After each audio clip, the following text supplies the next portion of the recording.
Welcome to all. स्वागत आप सभी का RS सर यूट्यूब चैनल पे। और हम आ चुके एक बेहतरीन very very very important video के साथ में। और वीडियो ये है कि एयरफोर्स फर्स्ट इनटेक 2025 का आपका रिजल्ट आ चुका है। उम्मीद करता हूं कि आपने रिजल्ट चेक कर लिया होगा। तो ढेर सारी कॉन्ग्रेचुलेशंस उन शेर और शेरनियों का जिनके लिए जिन्होंने परचम लहराया इस पेपर में और अपना झंडा गाड़ा, रिजल्ट निकाला, पेपर निकाला, फेज 1 क्लियर कर दिया। कॉन्ग्रेचुलेशंस एक बार उनकी मेहनत को सैल्यूट, एक बार उनको सैल्यूट, उनके पेरेंट्स को और उनकी सपोर्ट को। और ये जो रिजल्ट आपने निकाला है, लगभग 700 प्लस बच्चों ने, अभी जब ये वीडियो आप देख रहे होंगे, वीडियो में शूट कर रहा हूं, उस समय तक हमारी टीम के पास बच्चों ने डिटेल भेजी है। रात को 2 से 2:30 बजे तक बच्चे का जैसे रिजल्ट ओपन हो रहा था, बच्चे का रिजल्ट बच्चा शेयर कर रहा था। लेकिन मायूस ना हो वो बच्चा भी जिसकी माइनर सी कमी रह गई हो, और वो उस मायूसी में चला गया कि यार मेरा नहीं हो पाया। याद रखना, पूरी की पूरी टीम आपके साथ खड़ी है, हार नहीं माननी, फोड़ेंगे, अलग तरीके से फोड़ेंगे। लेकिन पहले एक बार वीडियो पे बात कर लेते हैं। नॉर्मलाइजेशन का खेला बहुत सारे बच्चों को दर्द दिया है नॉर्मलाइजेशन ने। इस बार लास्ट को अगर आप कंपेयर करते हो तो मैं बात करूंगा। और सबसे बड़ा डाउट है, जिस बच्चे का रिटर्न क्लियर हो गया है, फेज 1 क्लियर हो गया है, कट ऑफ के आसपास में उसका स्कोर है, तो बच्चा कंफ्यूज हो रहा है कि मुझे फेज 2 की तैयारी करनी चाहिए, मेरा सेफ स्कोर क्या होगा, किसको फायदा हुआ नॉर्मलाइजेशन से, किसे नुकसान हुआ, ये सारा डिटेल में इस डिस्कस करूंगा इस वीडियो में। ये वीडियो जरूर से देखिएगा। वो बच्चा भी जिसने रिटर्न क्लियर कर लिया, और वो बच्चा भी जिसके मायूसी हाथ लगी है, माइनर सी कमी रह गई, मैं उस बिंदु पे भी बात करूंगा। तो चलिए आगे बढ़ते हैं। सबसे पहले, अगर आपने अब तक अपना रिजल्ट शेयर नहीं किया है, हमारी टीम को आपकी मेहनत को सैल्यूट है, कॉन्ग्रेचुलेशंस एक बार फिर से। और अगर आपने अपना रिजल्ट शेयर नहीं किया है तो सेलिब्रेशन हमारा मंडे को होगा, सुबह 11 बजे इवेंट लगा दिया है। आप अपना रिजल्ट जरूर शेयर करें और एक फोटो आप शेयर करेंगे, और उम्मीद करूंगा मैं वो फोटो आपके पेरेंट्स के साथ में होगी जिन्होंने आपको सपोर्ट किया है, जिनमें वो उम्मीद जिन्होंने जगा के रखी और आज उनकी उम्मीद पे आप खरे उतरे हो सके तो अपने पेरेंट्स के साथ में फोटो भेजिएगा। अगर पॉसिबल नहीं है तो आप अपना फोटो जरूर शेयर करना और अपना रिजल्ट शेयर करना। सेलिब्रेशन में पेरेंट्स के साथ लाइव आना और उनको दिखाना कि देखिए आपके लाल ने, आपकी लाली ने वो कारनामा कर दिखाया जिसके लिए आपने सपने देखे थे। क्या हो सकता है फाइनल सेफ स्कोर, और किसको करनी चाहिए फेज 2 की तैयारी अगर आपका रिटर्न क्लियर हुआ है? तो ये दो बड़े सवाल हैं। लेकिन इन दोनों सवालों को समझने के लिए पहले कुछ फैक्ट पे बात करी जाए। उम्मीद करूंगा वो फैक्ट में क्लियर कर दूं, उसके बाद में इन दोनों सवालों के जवाब आपको दूंगा तो आप मेरी बात से एग्री करेंगे। सबसे पहले यहां पर आपकी स्लाइड है, इस स्लाइड को मैं इस स्लाइड से रिलेट करूंगा। लेकिन पहले थोड़ा आगे चलता हूं। एक स्लाइड मैंने लगाई है, एक रिजल्ट है सौरभ कुमार का। यहाँ पे इस बच्चे ने जो एग्जाम दिया है वो दिया है वाई ग्रुप का। वाई ग्रुप का ये एग्जाम है आपका, जो इसने पेपर दिया है बच्चे ने। यहाँ पे इस बच्चे के इंग्लिश में, यहाँ पे देखो, मिनिमम जो आपका पासिंग मार्क्स था 8 नंबर 15 नंबर था। इस बच्चे के 11 पॉइंट आपका 25 है, 11.25। और यहाँ पे रागा में 20 नंबर है। ध्यान दीजिएगा बेटा, इस बच्चे के 11.25 से 13.57 हो गया है, और 20 से 24.37 हो गया है। इसका जो एक्चुअल नंबर था वो 31.25। ध्यान दीजिएगा, ध्यान दीजिएगा बेटा, 31.25। आप मुझे बताइए इस बार वाई ग्रुप की जो मेल कट ऑफ थी वो कितनी थी? 34.75। बच्चे का स्कोर 31.25। लेकिन देखिए मर्जी, 37.94 इस बच्चे का स्कोर आया है। 37.94 किसके बाद में? After normalisation. और इस बच्चे का फेज 2 के लिए ये शॉर्ट लिस्टेड हो गया। कट ऑफ यहां पर भी आपकी लिखी है 34.75। पहले इसका ये बच्चा फेल था, कट ऑफ क्लियर किया है नॉर्मलाइजेशन के बाद में, इस बच्चे को एडवांटेज मिला। लेकिन बात करूंगा एक बात जो मैं आपको एग्री करता हूं, दूसरी स्लाइड पे चलता हूं। एक बच्चा और है, इस बच्चे ने एक्स और वाई दोनों में एग्जाम दिया और ये बच्चा शॉर्ट लिस्ट नहीं हो पाया। मैं आपको रीजन देता हूं कैसे इस बच्चे के साथ खेला हुआ है नॉर्मलाइजेशन में। देखिए इस बच्चे ने ऑब्टेन किया है, जो स्कोर ऑब्टेन किया उसके बाद में इसका स्कोर आपका कम 8.5 से 7.3 हो गया, 5.5 से 5.6 थोड़ा सा बढ़ गया, 11.75 से 11.54 इसमें भी कम हो गया है। और ये बच्चा कट ऑफ क्लियर नहीं कर पाया, नॉर्मलाइजेशन के बाद इसका स्कोर डाउन हुआ है। यहाँ पर भी इस बच्चे के साथ नाइंसाफी हुई है, यहाँ पर भी इसका स्कोर कम हुआ है, यहाँ पर भी आपका स्कोर यहाँ पे थोड़ा सा बढ़ गया है और यहाँ पे आपका एज इट इज आपका रह गया है मामूली चेंज के साथ में। तो इस बच्चे के साथ नॉर्मलाइजेशन में वो कह सकते हैं कि इस बच्चे का नुकसान हुआ है, नॉर्मलाइजेशन के बाद में स्कोर कम हुआ है। मैंने इस चीज को एनालिसिस किया कि पिछली बार नॉर्मलाइजेशन के बाद में बच्चों के 10-10 12-12 नंबर बढ़े हैं। पिछली बार मैंने, मेरा वीडियो है आप जाके चेक कर लीजिएगा, मैंने स्क्रीनशॉट लगा के दिया क्योंकि फैक्ट के साथ में बात करेंगे। 10-10 12-12 नंबर बच्चे के नॉर्मलाइजेशन के बाद में बढ़े हैं, 8-8 10-10 5-5 7-7 नंबर नॉर्मलाइजेशन के बाद में बढ़े हैं।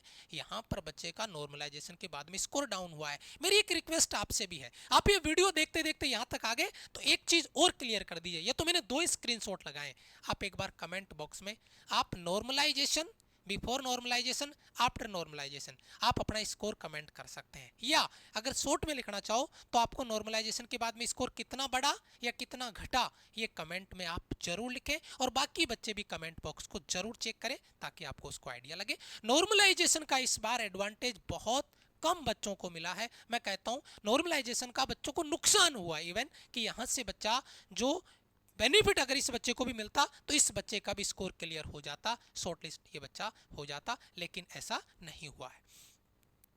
अब यहां से बच्चे को अपन क्लियर करें, पॉइंट क्लियर करें कि ये जो आपका पॉइंट आया है, ये वाला जो आपका पॉइंट आया है कि फाइनल स्कोर क्या हो सकता है ना, फाइनल सेफ स्कोर क्या हो सकता है।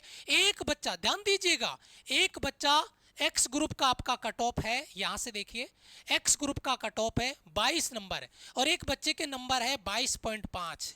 इस बच्चे के दिमाग में एक सवाल चल रहा है, ध्यान दीजिएगा, सर मेरा फाइनल सेफ स्कोर क्या रहेगा, मुझे फेज 2 की तैयारी करनी चाहिए या नहीं। मैं एक बात आपको कहना चाहूंगा, इस बार फॉर्म कम भरे गए थे, कंपटीशन भी कम है। ध्यान दीजिएगा फाइनल सेफ स्कोर जब बढ़ेगा तो इस बार बहुत कम बढ़ेगा, अगर बढ़ेगा तो, पहली चीज तो। दूसरी चीज है एक्स ग्रुप में सेफ स्कोर आपका बहुत ज्यादा नहीं बढ़ता है, सेम स्कोर पे भी बच्चों को बुलाया जाता। पहली चीज, जिस बच्चे के 22.5 भी स्कोर है ना, जिसके 22 भी स्कोर है ना, वो बच्चा फेज 2 की तैयारी में लग जाना, आज से लग जाना। एग्रीमेंट कमेंट में अभी का भी टाइप कर दो। और अगर बाय द वे तेरा स्कोर 22.5 है और सेफ स्कोर मान ले 23 हो गया, लेकिन तूने फाइनल मेरिट तक इंतजार किया, मान लिया तेरा नहीं हुआ, लेकिन तेरे को एक एक्सपीरियंस मिल गया कंप्लीट फेज 2 का, पूरे प्रोसेस का। और जब अगली बार मैदान में उतरेगा मेरा शेर, तो ये 22.5 23 के आसपास नहीं, मल्टीप्लाई 2 से करेगा, डायरेक्ट 46 स्कोर बनाएगा और फेज 2 भी क्लियर करेगा। तो इस बात से मत रहना कि मेरे 22.5 है तो मैं फेज 2 की तैयारी करूं या नहीं, आप तैयारी जरूर करना है। उसके बाद में मेल कैंडिडेट आपका या फीमेल कैंडिडेट 22 नंबर सेम है, लेकिन यहां पे देखो वाई ग्रुप की कट ऑफ पिछली बार ये थी 37.75 और यहां पे कट ऑफ रही है इस बार 34.75। वाई ग्रुप का कट ऑफ आपका कम हुआ है मेल का, फीमेल का पिछली बार 31 था और इस बार 33 हुआ है। फीमेल कैंडिडेट का यहां पर आपका बढ़ गया है कट ऑफ। तो आपको भी चाहे आपका 33.5 ही स्कोर क्यों ना हो, आपको फेज 2 की तैयारी करनी है, बेसिक से करनी है, और घर पे रह के ऑनलाइन भी आप फेज 2 की तैयारी बिल्कुल आराम से कर सकते हैं। बस फिजिकल को आपको ध्यान रखना है, क्योंकि बेटा एक चीज तो तय है कि आप ऑनलाइन में घर पे बैठ के आप तैयारी कर रहे हो, टीचर आपको प्रॉपर गाइड कर रहे हैं, तो आप वहां पे क्या करेंगे, सेल्फ जो आपका एनालिसिस है, आपका सेल्फ कन्वर्सेशन है, वो मिरर के सामने बैठ के करेंगे। अगर आप ऑफलाइन में भी कहीं पर भी जाओगे तो ये तो है नहीं कि एक टीचर आपको डेडिकेटेड आपसे बात करके आपको एक्सप्लेन करवाएगा, कन्वर्सेशन आपका टीचर के साथ डायरेक्ट होगा, नहीं। तो बात वही है, लेकिन जाओ हजारों रुपए आप ऑफलाइन में 15 दिन 20 दिन के लिए खर्च करने वाले हो, उसको खर्च करने की जरूरत नहीं है। फेज 2 का आपका डेडिकेटेड बैच फेज 2 का डेडिकेटेड बैच आपका फुल प्रूफ प्लान के साथ में जो हमारा लॉन्च हो चुका है, क्लासेज स्टार्ट हो चुकी है 10 अप्रैल से क्लासेज स्टार्ट हो चुकी है अटल फेज 2 बैच के नाम से 10 अप्रैल से, जिसकी बिल्कुल बेसिक आपकी प्राइस है 699 आपका 699। और इस प्राइस के साथ घर पे बैठ के, हाँ लेकिन एक वादा तेरे को खुद से करना पड़ेगा कि तू फिजिकल की तैयारी, क्योंकि वो तो ऑफलाइन में जाओगे तब भी फिजिकल तो आप ही को करना पड़ेगा, रनिंग करना पड़ेगा आपको, एक्सरसाइज करना पड़ेगा, अपने आप को तैयार करना पड़ेगा। तो अगर फिजिकल की तैयारी तू सुबह शाम दोनों टाइम खुद कर सकता है और करेगा, कर पाएगा, और फेज 2 के दिन में जो आपकी क्लासेज हैं, फेज 2 के 3 क्लास आपकी हैं, एक जीडी की, 2 आपके स्पोकन से जो पर्सनल डेवलपमेंट और बेसिक कन्वर्सेशन के लिए मैम आपको पढ़ाने वाली है बेहतरीन लेवल पे फुल प्रूफ प्लान के साथ में आपकी क्लासेज यहाँ पर होने वाली है, जबरदस्त वाली। तो फेज 2 की तैयारी आप बिल्कुल करें, बेसिक से करें, जीरो लेवल से करें, टीचर्स के साथ कॉलिंग टाइम पे कॉल करके कन्वर्सेशन, जैसे मैम का कॉलिंग टाइम है तो आप फेज 2 में जो कन्वर्सेशन है वो आप हमारे टीचर के साथ कर सकते हैं। और ये एडवांटेज आपको ऑनलाइन में मिल रहा है, ऑफलाइन में तो आप डायरेक्ट इंटरेक्ट एक एक टीचर एक एक बच्चे के साथ कभी नहीं कर पाएगा, वो आपको भी पता है। तो उससे बेस्ट एडवांटेज आपको मिलेगा, लेकिन बेटा सीखना तो आपको पड़ेगा, मेहनत आपको करनी पड़ेगी। लेकिन अगर किसी बच्चे को, और फेज 2 की तैयारी स्टार्ट हो चुकी है, क्लासेस स्टार्ट हो चुकी है, अगर कोई आपका डाउट है तो आप हेल्पलाइन नंबर में अभी आपको आगे देने वाला हूं, कॉल करिए और जुड़ जाइए। लेकिन किसी बच्चे के हाथ मायूसी लगी कि सर मेरा नहीं हो पाया, माइनर से कमी, जैसे एक बच्चे का एग्जांपल दिया, उसकी मतलब क्या कमी है कि जो स्कोर था वो भी कम कर दिया नॉर्मलाइजेशन के बाद में, है ना।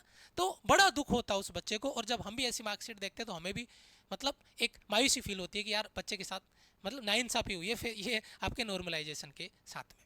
लेकिन बेटा हार नहीं माननी है, मेहनत करनी है जीरो से।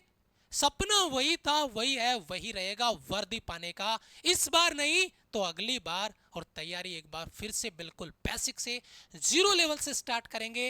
अटल बैच आपका लॉन्च हो चुका है, इनरोलमेंट स्टार्ट हो चुके हैं, और यहां से आपका 1 मई से आपकी क्लासेज स्टार्ट हो जाएगी। 1 मई से माई राइजिंग इंडिया एप्लीकेशन पे आपका बैच लॉन्च हो चुका है, इनरोलमेंट स्टार्ट हो चुके हैं। 1 मई से आपकी क्लासेज स्टार्ट हो जाएगी बिल्कुल जीरो से। चाहे आप तैयारी एयरफोर्स की कर रहे हैं, नेवी की कर रहे हैं, आईसीजी की कर रहे हैं, बीएसएफ की कर रहे हैं, नेक्स्ट बैच के लिए स्पोकन की कर रहे हैं, बिल्कुल जीरो लेवल से आपका बैच अनाउंस हो चुका है।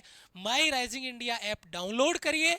जिस बच्चे को फेज 2 की तैयारी करनी है वो फेज 2 अटल बैच में जुड़ के अपनी तैयारी स्टार्ट कर दे आज से माई राइजिंग इंडिया एप्लीकेशन के साथ में। अगर कोई डाउट आपका रहता है तो ये हमारा हेल्पलाइन नंबर है, यहाँ पर आप कॉल करके अपना डाउट क्लियर कर सकते हैं। एक बड़ा इंपॉर्टेंट चीज, अगर रिजल्ट आपने शेयर नहीं किया है तो बेटा जरूर से भूल मत जाना, ये हमारा हेल्पलाइन नंबर है, व्हाट्सअप मैसेज करिए, व्हाट्सअप पे अपना रिजल्ट शेयर करिए, और फिर सेलिब्रेशन के साथ में अपने पेरेंट्स के साथ में जरूर आइएगा। फेज 2 के लिए एक गजब का मोटिवेशन आपको मिलेगा जब आपके पेरेंट्स का सपोर्ट आपको देखने को मिलेगा, उनकी खुशी चेहरे पे, तो एक अलग मोटिवेशन आपको मिलेगा। तो सेलिब्रेशन में जरूर आना मंडे को सुबह 11 बजे, और यहाँ पर आप अपना रिजल्ट जरूर शेयर करिएगा। Thank you so much. Comment box में अपना नॉर्मलाइजेशन के साथ में क्या स्कोर था, विदाउट नॉर्मलाइजेशन क्या था, कमेंट जरूर लिखें, फायदा हुआ या नुकसान। Thank you so much, love you all, bye bye, जय हिंद।